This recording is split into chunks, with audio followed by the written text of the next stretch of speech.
Salamu alaikum Maladu. Wa alaikum salam. Ga gurin ka nazo. Na'am. Ina muka tsaya a maganar mu na Honorable Yusuf Bala'ikara na hawa takarar gwamna 2023. Kwanta da hankalin ka Rabi.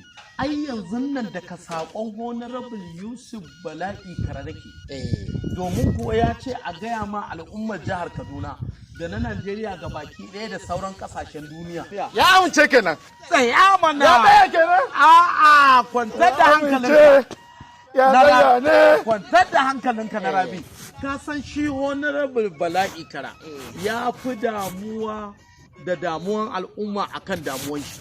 Cewa in sanar da al'ummar jihar Kaduna da na Najeriya ga baki ɗaya da sauran kasashen duniya.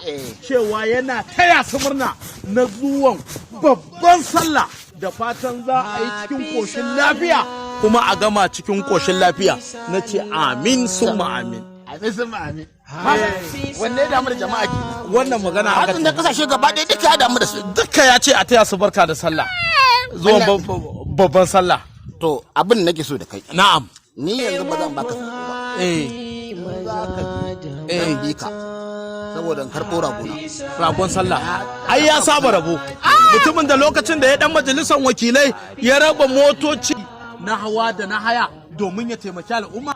Kwantar da hankalinka ragon babban sallah ta ma samu. Ai dama hannun da kwana uku dama ana yankawa. Sai Honorable Bala'ikara. Happy sallah maza da mata.